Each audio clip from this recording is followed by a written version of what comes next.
It's tuned to yesterday, broadcasting programs from the golden age of radio. I'm your host, Mark Lavonier, and this hour, Crime Stories. Later on, we join the Crime Club from 1946, but first, an episode of Indictment, a CBS broadcast from 1958.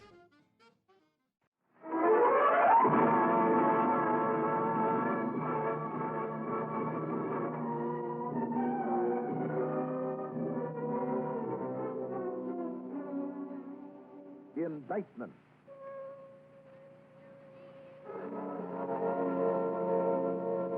The drama you're about to hear is from New York City and is based on stories of the criminal law, with authentic procedures as detailed by Eliezer Lipsky, former Assistant District Attorney of New York. It is the Assistant District Attorney who directs criminal investigations, assembles facts and witnesses, builds the case to a just indictment.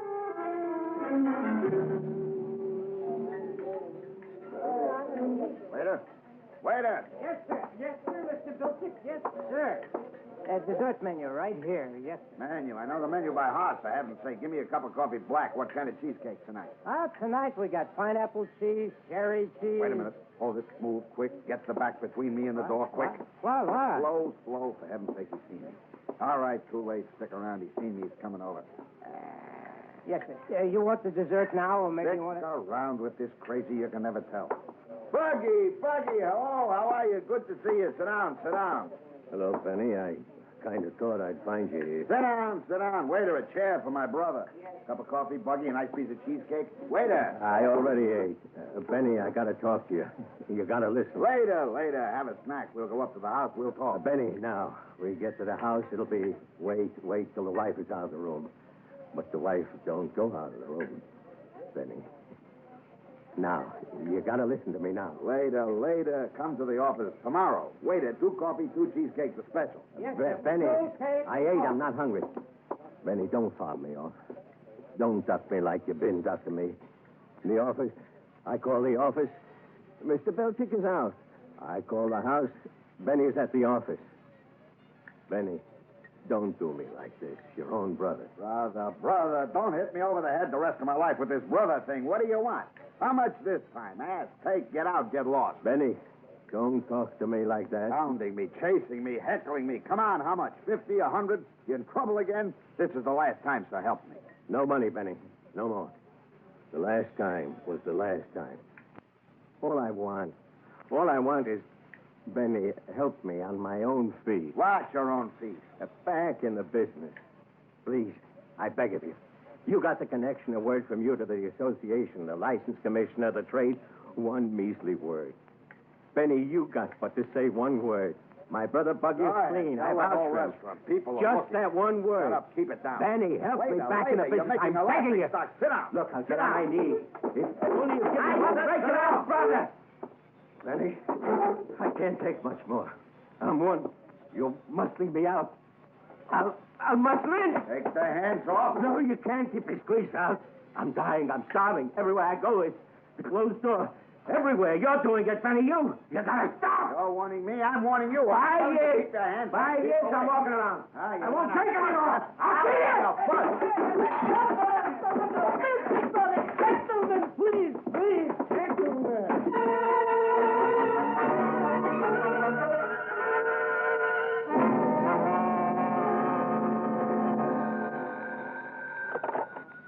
McCormick. Mr. McCormick, this is Jim Donahue, clerk of magistrates. Yeah, Jim. You busy? It's a quiet day. Why? Why don't you take a run down here? A funny one just came in from the 18th precinct, an arraignment. A couple of brothers charging each other on counter charges of assault. No, thanks. Out of our league. Ed, let me finish. This could be something. The brothers are Bilczyk. Benny and Buggy? Benny and Buggy Bilczyk, right. At each other's throats in a restaurant. I remember you were working on the linen supply racket. We are, and thank you, Jim Donahue. Now, look, hold up everything down there somehow. Get the assistant in charge of that part to send the Bilczyks up here. Sure, Mr. McCormick. And Jim. Huh? Yep. You might tip off the arresting officers to let Benny and Buggy sort of get at each other in the elevator. Keep them boiling till I get here. Maybe one of them will boil over and spill. Tom, we could be in business after all. I heard you say Bilczyk. The linen racket break? Benny and Buggy out in the open. On their way up here.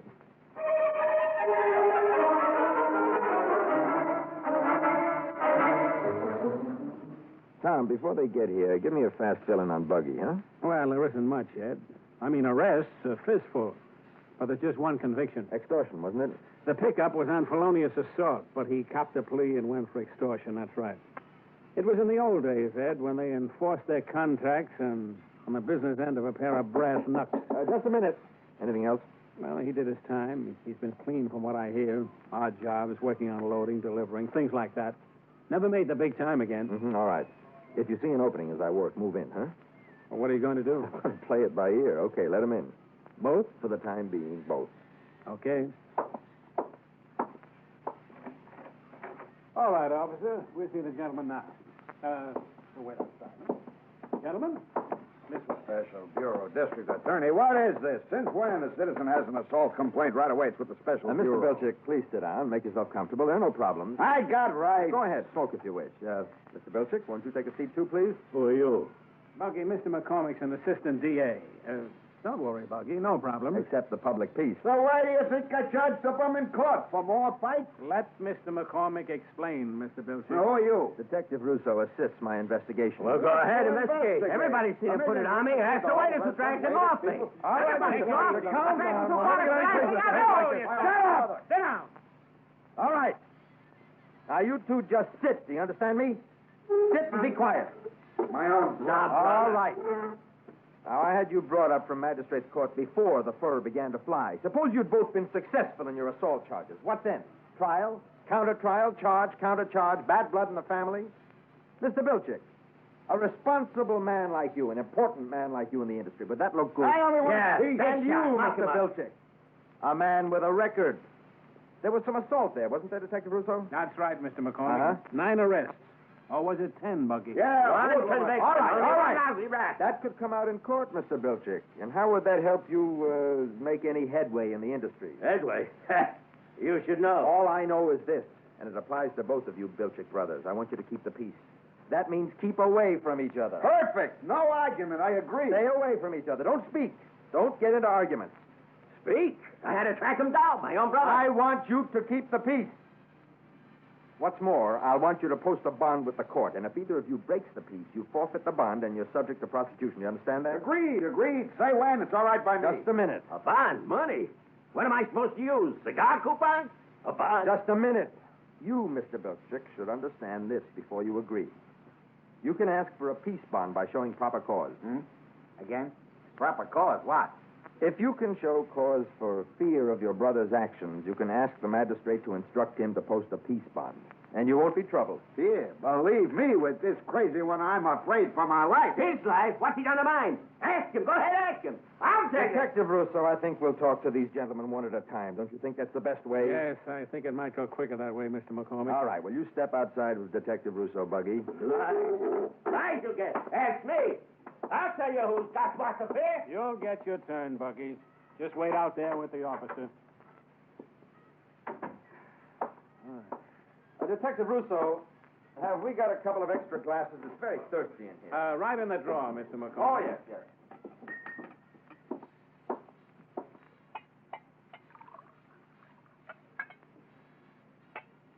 How am I doing, Tom? Great. They're steaming. One question. Yeah? What are you doing?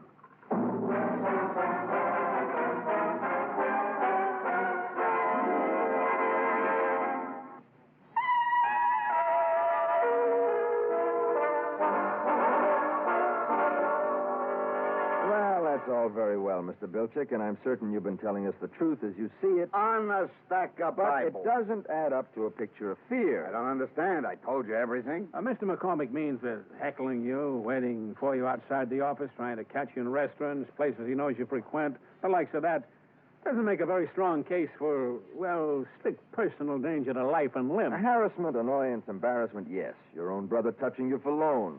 Even using your name for reference without your permission, and him an ex-convict. That's all very well. But it has to be stronger than that to justify a bond. All right. Would you fear a crazy man? If I were convinced of his insanity, I might. A crazy man you knew was the biggest muscle man in the racket, the enforcer. One rotten little conviction, but how many you never got? What can you prove, Mr. Bilchik? Oh, never mind, Detective Russo. Those were long ago statute of limitations. And besides, the industry is clean now. thanks to men like Mr. Bilchick here. Isn't that so? Yes, they've policed themselves very nicely, Mr. McCormick. The buggy Bilchicks are out of the picture, if you'll excuse me for talking about your brother like that. Uh-huh. But Buggy, brother or no brother, a bum like this has got to be kept out of the industry. The linen supply business, Mr. McCormick, is a clean business. If you'll excuse the joke, we keep it clean. Yes. Even against their own brother, if you have to. We, that is the association? The association, of course. And you, I believe, are a leading figure in the association. A founder. You're interested in the association? All right. Nobody muscles in from the old days. No hoodlums, no strong-arm men, no undercutters. They make a deal, and a month, 2 months later, the hoodlums are knocking on the door with a higher price or else, you know what I mean? Yeah, the people they supplied the linen to are afraid to squawk to the law for fear they'd get that or else. Those were rough days, Mr. McCormick. So I imagine. Mr. Bilchick, I'm beginning to see your point. Now we are getting somewhere. Your fear, I gather, is not just personal, but, yes, professional. You have a responsibility to your associates in the industry. Exactly. You fear the old days of coercion, extortion, mayhem, intimidation will come in with your brother. You got it. You fear he, as an ex-convict, will be an entering wedge for, abuses in the industry. With him, right away the hoodlums come, and where are we? Yes, Mr. Bilchick, I understand you clearly now. As for the personal fear... A crazy man, all in his mind. I tell you, years ago, I bought the business from him. Why? Only to save it from the government. What? Taxes, tax penalties. So I bought him out and paid it up, and he hates me. All in his mind, I stole it from him. All in his mind, he's crazy. Mm-hmm. Yes, you have cause to fear. Anything else? Speaking of the personal, I fear for my wife. Oh, has he bothered her? Not yet, but it's to fear. Me, he hates because when he had the business, he was going to marry her. She married me. He hates me. But he could take it out on her instead. This, I fear. Well, you certainly have just cause, I'd say. We'll get those facts down in good time. But, Mr. Bilchick, would you do something for yourself at the same time? If it's in my power, say the word. I'm sure my office would like to have a rundown on the way you and your associates have policed the industry. Sure. Kept out the hoodlums, even your own brother. This would make a fine impression. Sure. Especially at a time when, that's off the record, of course, but you know how it is. There's always some investigation going on. Now, for instance, Detective Russo and I have been looking into the trucking situation. Then there's the jukebox situation. A lot of, tricky doings there. Right, Detective Russo? That's right, Mr. McCormick. And it's good to know Mr. Bilchick's people are running a clean industry. 1,000%. Clean like the linen we supply. The aprons, towel sheets, pillow slips, napkins, spotless. We'd be extremely interested in how you do it. Well, I'll tell you. Good. Now, I'll tell you what we'll do. Your brother's waiting out there. Let me give him, say, 10, 15 minutes. Throw a scare into him. That's all I ask. Meanwhile, you can be reflecting on our discussion here. Maybe make a few notes, sketch your industry, your association's procedures of self-policing. I will do it. And don't hide your own light under a bushel, Mr. Bilchick. A bushel? Well, give yourself credit where credit is due. After all. All right. Sure, after all. So, Detective Russo, take Mr. Bilchick into the next room and call a stenographer to help us so we won't interrupt the flow. Is that all right with you, Mr. Bilchick? Absolutely. Good. That's very nice of you, Mr. Bilchick. And just make yourself comfortable there. There's an ashtray. We'll be through with Buggy in a minute. Lies. He'll tell you. Oh, brother. He's a louse. A canary. Huh? He's going to sing. Buggy, your turn. He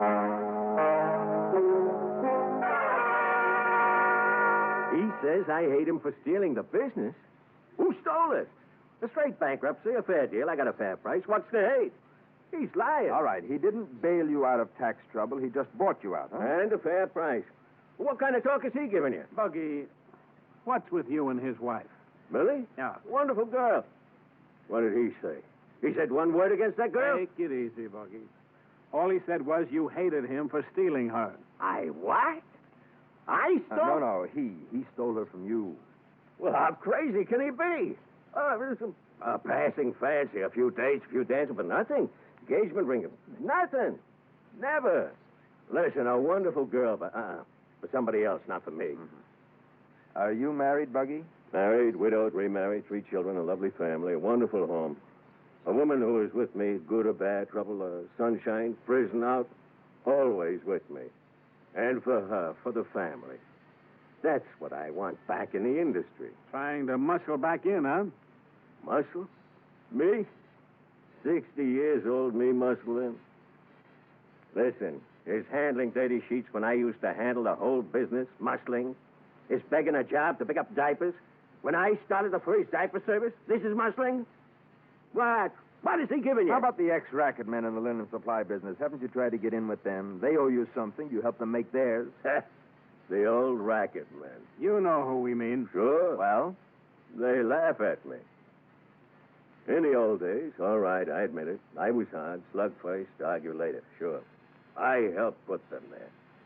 But me, an ex-conner, I can't even get a lift up from my own brother, one of the biggest in the industry. He spits on me. They laugh on me. What do you want anyway, Buggy? I want back in, that's all. A chance. A couple of trucks, a little capital, a little small piece of such a great big business. A start, a chance. Not to be big, just a business. What do you want from Benny, from your brother? Just a good word. A word here, a word there. And his word will do it. Now, is that asking too much? All right, Buggy. Wait outside a while. Oh, what's going to happen? Just wait outside. But Bureau don't waste time like this on a lousy, hot-headed assault. I mean, it was crazy. Bonds and keep the peace. Who needs it? All I want is no trouble. You won't have any. Wait outside.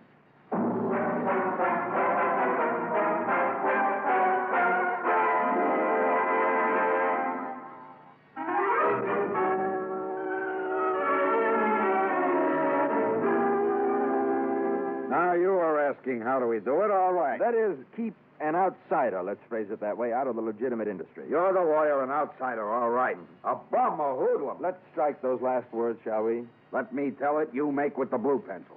First, self-policing. Nobody should come to us and say, throw the bum out. We don't let the bum in. Well, exactly how? How? Number one, you got the capital situation. The banks. A word here, a word there. The industry frowns on this guy. A bad risk, irresponsible. Does he get capital, a loan? He does not. Mm-hmm. And naturally, the legitimate firms being heavy customers, the banks and the money people listen. Likewise, the equipment. Now, that would be what? Trucks, carts? Trucks, carts, washing equipment, drying equipment, ironing equipment, all machinery. The makers are going to supply him against our say-so. We buy millions. He buys a small setup on credit yet. Mm-hmm. Go on. This is very good, Mr. Bilchick. We can use this. All right, you got the help situation. Should he get capital? Should he get equipment? Should he get a building? And on that, a word to the real estate people from the association. Big leaseholders, rent payers, mortgage carriers. Is effective. Go on. What about help? The unions. I ask you, do they need to stay on the right side nowadays? Are they anxious to have a clean nose? Of course. So they are. Fly-by-nights from the street he can find. But experienced, steady, good union help, this don't turn up so quick. And, of course, there's no malice in this, Mr. Bilchick. Malice? We're keeping the industry clean. No hoodlum gets to first base. Well, suppose he's not a hoodlum. Beside the point. Let me finish. You got other approaches. For instance, you got a close association of the industry leaders. You got a gentleman's agreement. United front. The industry as a whole is better off without the bum. Just a second. And if all of a sudden somehow he muscles in anyhow, you got two final weapons. The price? Price. Cost. Right. On the button. A little meeting, a little negotiation, a little argument, a little adjustment, a little getting together on the bidding. And what hotel, what club, what restaurant, I ask you, is going to take from the more expensive supplier when he can get from the cheaper? There's nothing personal in any of this. Nothing. Nothing vindictive, nothing collusive, nothing secretive. Well, common knowledge, you understand, it isn't. Articles in the newspaper about it, there ain't. There will be. You'd describe the whole operation as a high degree of cooperation among the bigger elements of the industry? I couldn't put it better myself. High. The highest. Uh-huh. And I was going to say, finally, there's always the commissioner. And what about him? Well, Mr. McCormick, the whole association agrees a man shouldn't be licensed. The commissioner's going to argue with the responsible, legitimate, high-grade, big industry people. Leaders, community leaders. You'll find them on the charity boards, community active. What's the matter? What are you looking like? Bilchick, do you know what a monopoly is? A monopoly? A monopoly is when a little group of people have got all there is of something and keep trying to get more. Do you know what restraint of trade is? Do you know what the antitrust laws say? Monopoly, restraint, what? Mr. Bilchick, I must inform you that practically anything you say from here on out can only be used against you in a legal proceeding. Not only in this office, but in all probability in the Attorney General's office, as well as the United States attorneys. And that goes for you and your legitimate high degree of cooperation. Mr. Bilchick, go home. What? What? Because we keep the bums out of the industry? Because even an ex-con who's served his time and kept himself clean ever since has a right to live and work in the trade he knows. Has a right before the law to free enterprise and open opportunity. Go on home. Don't get lost either. And when the grand jury has a little spare time, I'm sure they'll work you in. Get yourself good lawyers. You'll need them.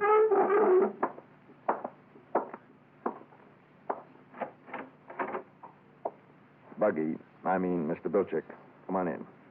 Now we're going to talk.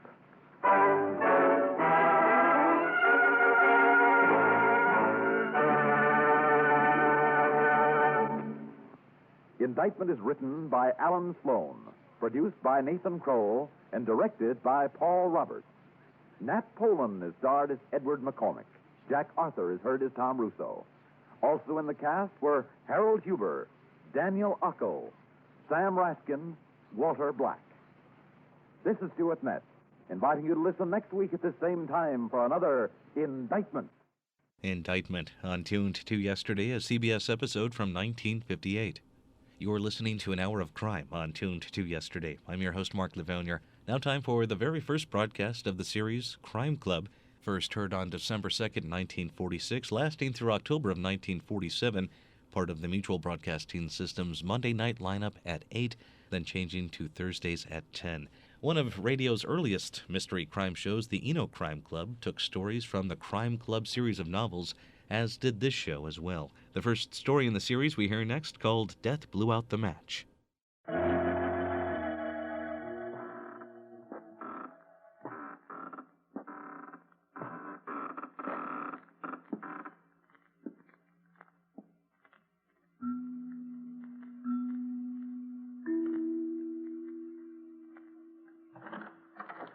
Ah, you're here.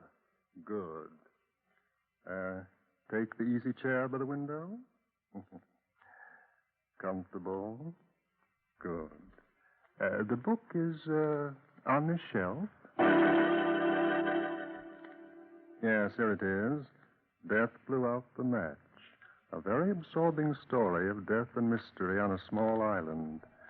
Let's look at it under the reading lamp. It was an evening early in May, and the waters around the Cape, just off the coast of Massachusetts, were buried under a fog as thick and as massive as any you'd want to see. Moving cautiously, a small boat makes its way slowly toward one of the islands off the Cape. In the boat, there are Elisha McCumber and Ann Waldron. Well, this is something. I'm glad we're almost there. Yep. You been scared, Miss Walden? Oh, not scared, Elisha, but if I hadn't bumped into you in New Bedford, I'd have spent the night there. Not even Noah himself could have persuaded me to take a boat ride in this fog. What's new on the island? Oh, nothing much. Unless you're counting a mysterious stranger. Mysterious? Calls himself David Highland. Gets mail from New York, Washington, Boston, but near every day. Nobody knows what's in it. He don't talk. Maybe he's an ex-sailor with a sweetheart in every port. This could be. But I'm chairman of the Board of Selectmen, and it's my duty to keep the peace on that island. Oh, you've always managed, Elisha. What else is new? Leonard Case is there, too. Leonard? Yeah. 4 weeks now. Then Myra Van Wyck must be... She ain't. I guess Mr. Case will be mighty glad to see you, Miss Waldron. Why should he be glad? Well, I reckon the fella gets pretty lonesome with a plaster cast on each leg. Plaster cast, Leonard? Got both his legs broken in an automobile accident a few months ago. I figured you might know about it. No. No, I didn't know. Elisha, are you sure Myra isn't on the island? Mm-hmm. You're still sweet on the fella, ain't you? He doesn't mean a thing to me. Maybe not. But summer last year, when Mr. Case turned from you to that Van Wyck woman, yep. I was mighty glad the season ended without a killing.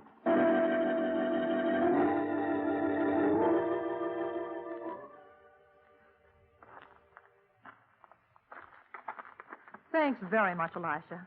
I'll go the rest of the way alone. Oh, I don't mind taking you your door, Miss Walden. You don't have to.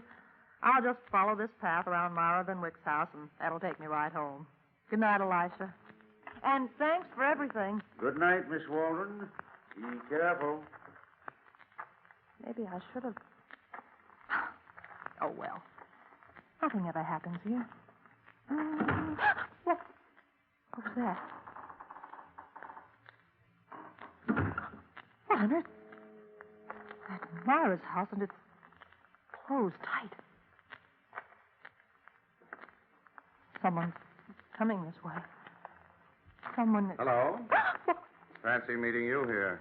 Oh, who are you? What do you want? You sound like a native. Suppose I answer your first question first. Who am I? David Highland. Highland? Why don't you call me David? Then I can call you... Ann Waldron. Ann. Lovely. Your house is about 200 feet from here, isn't it? Yes. You expect to live there alone? What business is it of yours? Just this. You won't tell anyone that you met me tonight, will you? I won't. That's what I said. Because if you do, one of us will become very useless.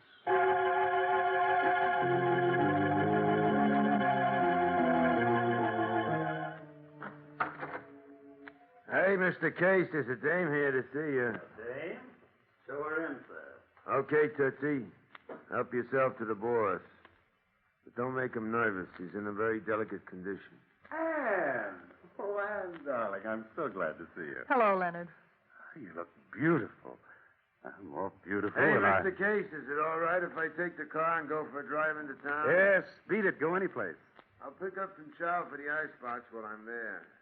You got a couple of preferences, maybe? Buy anything you like, but for Pete's sake... Okay. Don't look so surprised, Ann. The guy saved my life. Pulled me out of the wreck before the car went up in flames. Hang it if he doesn't turn out to be the best cook and butler this side of the Atlantic. I was hoping you'd come, Ann. You were? What do you mean? I knew you were on the island. Oh, Elisha told you. No? I saw you. From here? Hmm? But my house is... Leonard, what have you done to this room? You like? I had these walls ripped out and the glass put in their place. Ah, I don't miss a trick. I simply look through this telescope, and the island has no secret. I see. Leonard, when is Myra coming? She isn't. Too busy in New York? I hope so. The fact is, Mara and I are washed up. Silly, isn't it? Is it? The crazy thing about it is that I really thought I loved her. I must have been out of my mind. Did you marry her? It wasn't that crazy, Ann. Here. Leonard! Put that craw on your bed. And I want you to meet Mabel, my little helpmate. When Sam's away, Mabel does little odd jobs that make me comfortable. Watch. Mabel, my pipe. Oh, you're slipping, old girl. You forgot my tobacco pouch. Thank you. Now you may go out and get your lunch. And don't dig up anyone's garden. For pity's sake, where did you pick that up? Myra gave it to me. Wow. Everyone to his taste. I don't think I... What's that? What? On your bed. It's the buckle off a woman's shoe. Well, what do you know?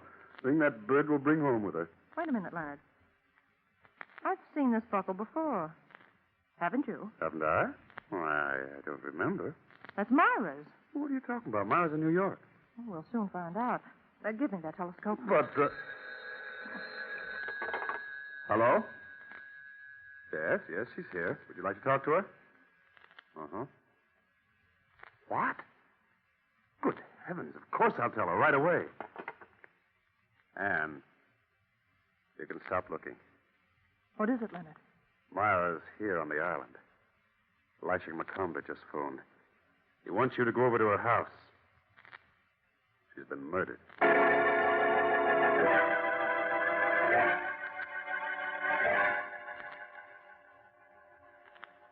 Elisha? Hey?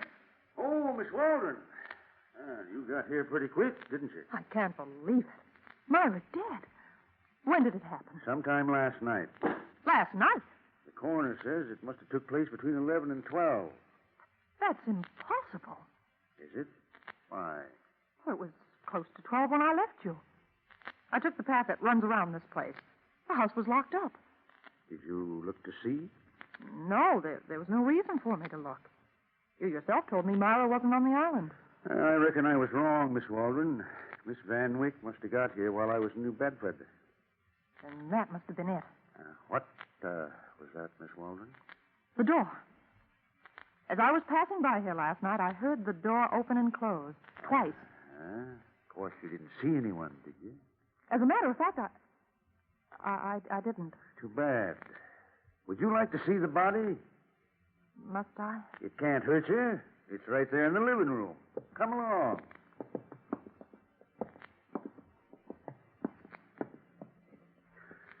There she is, just like I found her. Oh, her head's almost in the fireplace. Yep. She was just about to light the fire with that match when death blew it out. You got any idea what killed her? I? Oh, why should I? I thought you might have. It was cyanide of potassium. Oh, how awful. Uh-huh. But there's one thing that puzzles me, Miss Waldron. How did the killer get her to take it? I don't know, Elisha. There ain't a sign of a struggle in the room, and there ain't a mark on her body. Cyanide works like lightning. That means she was killed right here in this room. But, Elisha, you keep talking about murder. How do you know it wasn't suicide? Of course, I ain't never seen a corpse that could get up and dispose of the evidence. Maybe she chewed it. Huh? How would you be knowing about that, Miss Waldron? That piece of gum near the fireplace. I guess I must be slipping. Now, we'll see what the coroner has to say about this gum. It was suicide, Elisha. I'm sure of it now. Why? Ask Leonard Case. He can give you all the facts. I'm asking you, Miss Waldron. I don't know them. Now, why did you send for me? I wanted to hear what you had to say in the presence of the corpse. But why me? To my way of thinking, Miss Van Wyck was murdered. And I thought maybe I ought to have a talk with the one person that had both motive and opportunity. That's you, Miss Waldron.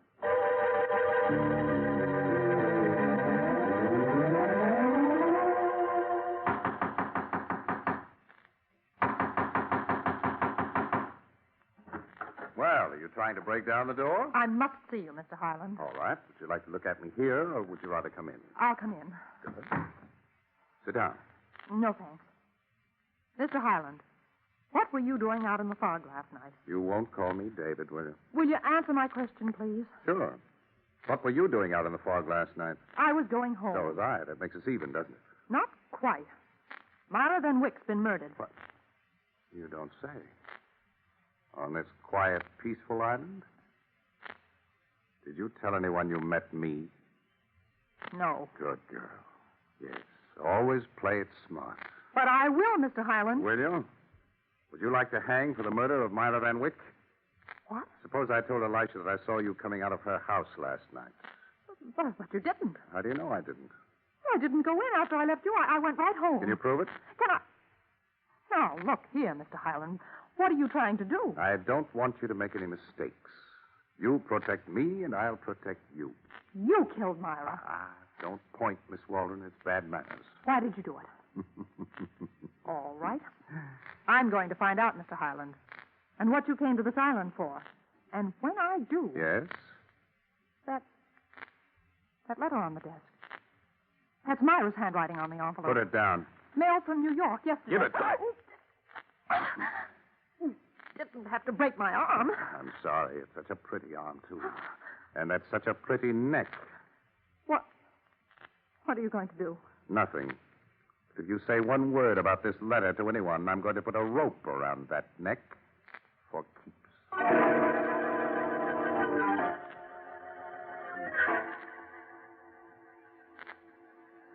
Leonard, what am I going to do? Elisha thinks I killed Myra, and I can't prove that I didn't. And I know you didn't, no matter what you thought of Myra. Oh, Elisha was here. I told him that she wanted to marry me, but... Well, I couldn't do it. Then she loved you? I'm afraid so. Leonard, it's possible then that Myra committed suicide. No. Just before you came in, Elisha phoned me. That piece of gum you found, there was no poison in it. Oh. Don't worry, darling. We'll find a way to get you out of it. But, Leonard, who left that gum there? A killer, no doubt. Listen, Anne. What about David Highland? Who? Don't pretend you don't know him. I saw you with him a little while ago. You saw me? Hmm? This telescope. Oh. Why did you go to his house? I can't tell you. All right. Then maybe you can tell me what you and he were wrestling over. It was a letter, wasn't it? Leonard, please don't ask me. Wasn't it? Yes, from Myra. Myra? Well, what's he got to do with me? I don't know. But, promise you won't tell anyone. Leonard, you must promise. Why? Well, just promise, that's all. All right, dear. But we've got to know what was in that letter. Yes, but how are we going to get it? I'll keep my telescope trained on his house. When David Highland goes out, I'll tell Sam. Shut up, Mabel. Mabel. Leonard, that shoe buckle she brought in here this morning. Yes? That was Myra's. Oh, what a dunderhead I am. Why didn't I see it before? See what? Where did Mabel find that buckle? Certainly not in Myra's house. She must have found it outside somewhere. Don't you see what that means? Uh-huh. That Myra wasn't killed in her own house. Say. Now all we have to do is find out where she was killed. Leonard, how well have you got that crow trained? Pretty well. Why? That buckle. If you told her to put it back where she found it, would she do it? I don't think so. She's not that smart. Oh. Besides, it's been hours since she brought it here. All right. Then that letter from Myra might tell us what we want to know. I want to know the minute that man goes out.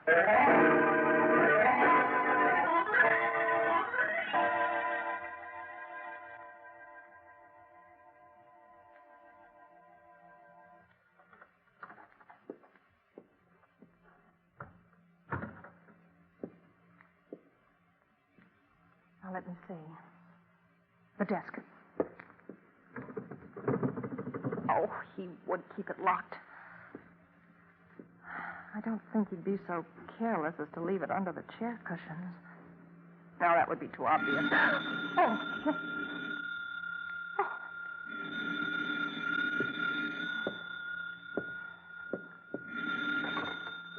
Hello? Anne. Oh, what is it, Leonard?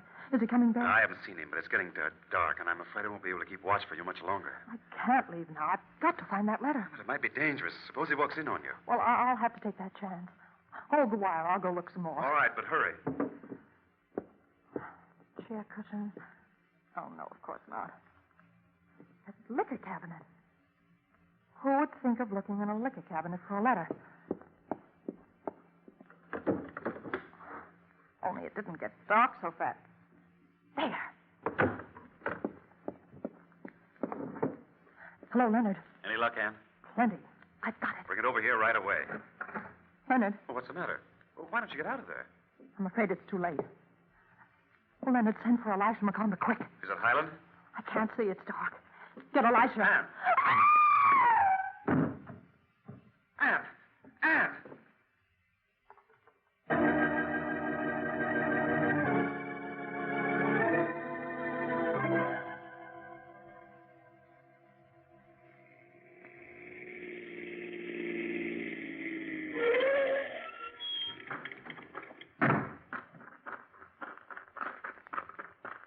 Hey.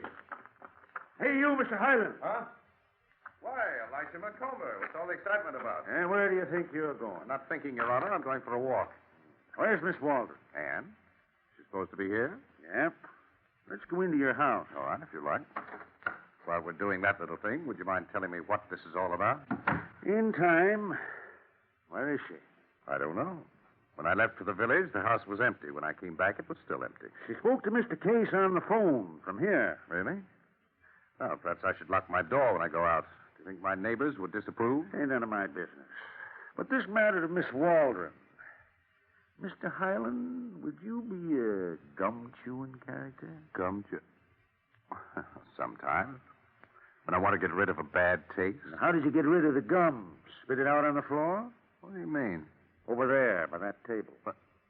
Well, I Maybe you will a lot sooner than you be expecting. Are you ready to talk about Miss Waldron? Of course.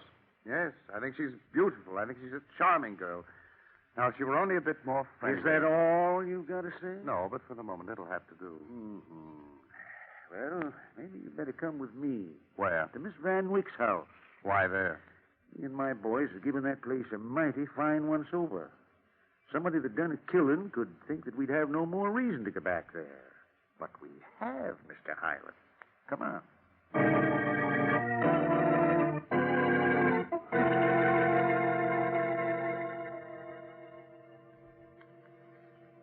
Well, are you satisfied, Elisha? There isn't a trace of Ann Waldron upstairs or even down here in the cellar. I ain't through looking yet, Mr. Highland. Where do you expect to find her? In the coal bin? Maybe. Hand me that shovel. All right, but On the other hand, maybe you better do the shoveling. Hmm? I can keep an eye on you that way. Well, anything to make a selectman happy, especially if he's the chairman of the board. You're a mighty calm young fella, ain't you? Pretty sure of yourself. I was brought up right. What do you know about Miss Van Wyck? She's dead. The postman mentioned that you got a letter from New York this afternoon. It was in a woman's handwriting. I get lots of letters. From dead people? And you can never tell about that, Elisha. Sometimes you can swear a person is alive, and then after you've known him for a while, you... But this change your letter, mind. Mr. Highland, the postman had an idea it was in Miss Van Wyck's handwriting, from what he remembers of her handwriting. I didn't kill her, if that's what you're leading up to. Yep, that's what I'm leading up to. You got that letter? Nope. Well, suit yourself, Mr. Highland. You don't have to talk now. Wait a minute. That suitcase, it was buried in the coal. Well, I'll be swan. Open it. Jumping G. Hosser. Jewels. Diamonds. Well, it must be $1 million worth. So that's it. That's why Miss Van Wyck was killed. Uh-huh. She come back here too soon. Whoever was hiding this stuff here figured that she'd be in New York, maybe. And maybe not, Mr. Highland. No? Maybe that person knew she was coming back. Maybe him and Miss Van Wyck were sort of partners in a business that wasn't legal. Does that make sense to you, Mr. Highland? I don't know. I don't go in for guesswork. How about cyanide of potassium? You're singing way off key, Elisha. But you've got the right tune, ain't you? Put your hands up, Mr. Highland. All right. Now, just you walk up them stairs. And no monkey business, my friend. I got an eye like an eagle.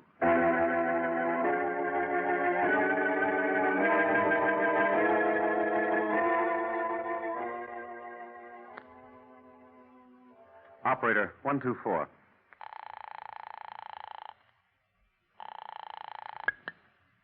Hello? Elisha, this is Leonard Case. You found Ann Waldron? No. Oh, good heavens, what are you doing about it? I got searching parties out all over the island. But what about David Highland? It was from his house that she called for help. He'll talk, Mr. Case, about Miss Waldron and about Miss Van Wyck, too. You mean that he killed Myra? Yeah? Well, Mr. Case. Yes? The folks here in the village tell me your car's been parked all day by the general store. I know. My butler, Sam Ray, took it this morning. Send him back if you see him, will you? Ain't nobody seen him since 2 o'clock this afternoon. I reckon you'll have to be advertising for a new butler, Mr. Case. Oh, that's ridiculous. Sam wouldn't quit me without notice. Maybe not, but he ain't on the island.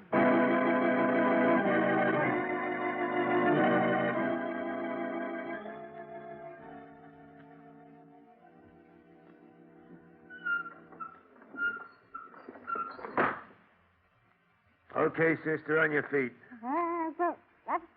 Shut up. We're going to take a ride now in the open sea. Fresh air and just enough fog to keep me and you out of sight. Nice, ain't it? The way that fog comes in over the water. Perfect hideout. Even better than this stinking old tool shed.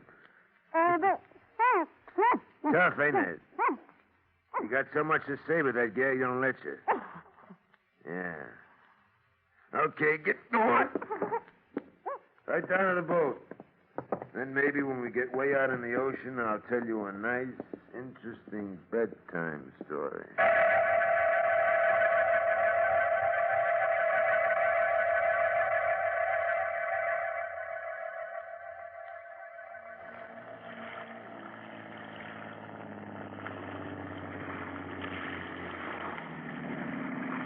Okay, baby, this is it. Hey, you're dying to talk, ain't you? Okay, I'll take off the gag. Hey, you can scream, too. There ain't a soul around here to hear you, 8 miles offshore. Damn, Ray. When Leonard Case finds out about this, What's he gonna do, fire me? have you got against me?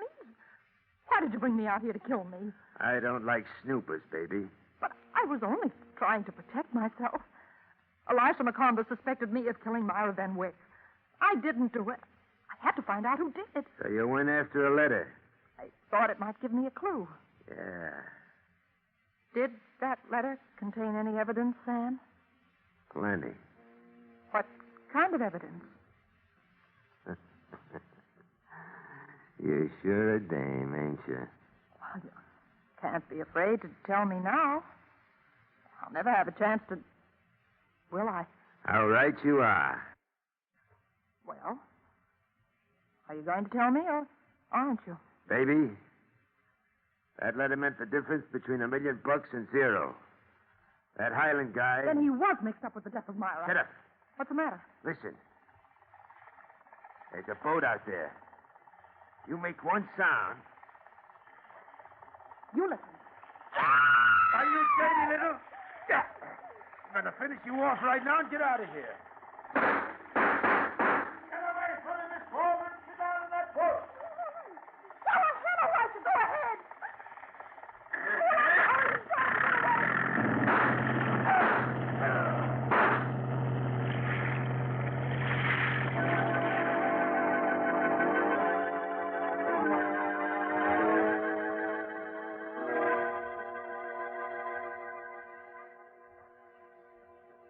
And that's the whole story, Leonard.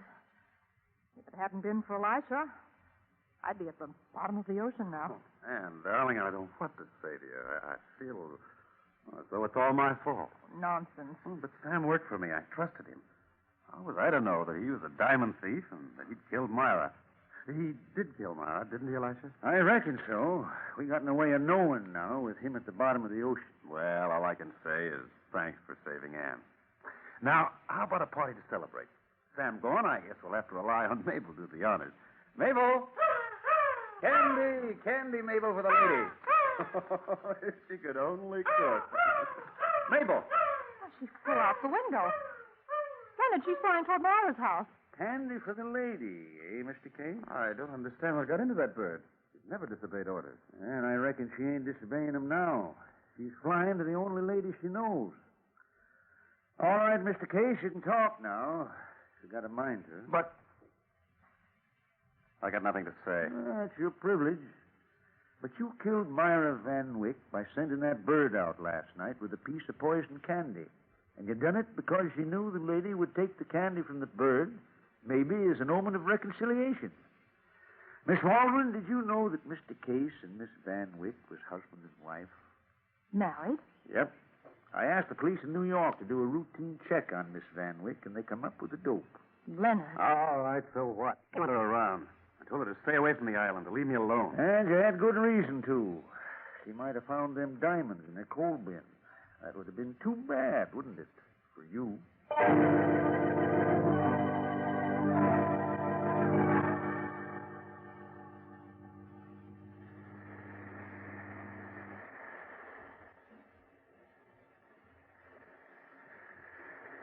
David? Anne. Well, what brings you down to the beach at this hour of night? You. And some of the things you can explain to me about Leonard. Oh. Well, Leonard Case was a smuggler. Sam Ray worked for him. So did a lot of others. It was my job to round up the gang from the top down. Your job? Mm-hmm. I'm an agent of the Treasury Department. Oh. Well, that tells me a lot. Oh. Well, that's why I had to be so tough with you on occasions. I couldn't take the chance of being implicated in a murder. I would have had to explain my position to Elisha. But he's an officer of the law. Rounding up a gang of smugglers was my job. Finding a murderer was his. Yes. But what about that letter you received from Myra? That, my dear, was an authorization for me to enter her house and search it. Oh. Oh! What a... Oh. What a little dope you are. Mr. Highland. David. Come on, let's take a walk.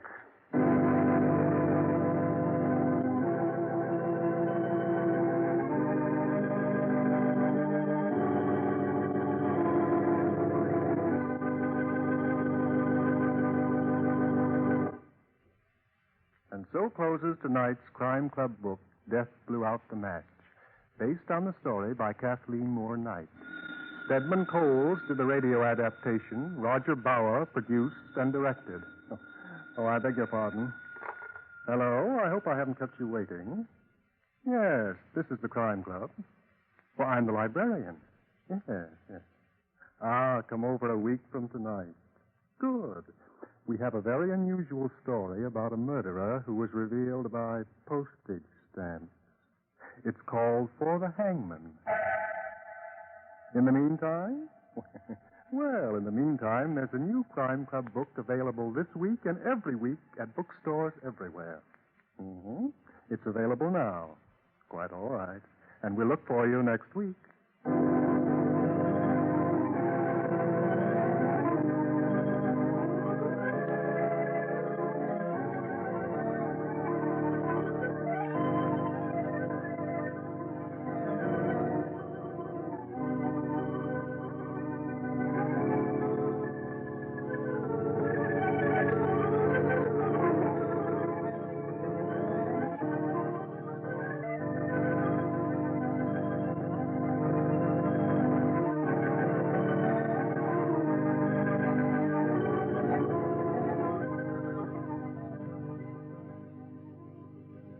This program came to you from New York. Mutual's Mystery Hour continues immediately after station identification with a casebook of Gregory Hood.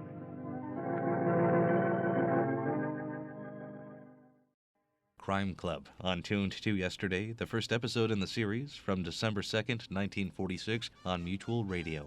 And that wraps up this hour of crime on Tuned to yesterday. Be sure to be with us next time for more great programs from radio's golden years. Until our next hour together, I'm Mark Lavonier. It's been a pleasure.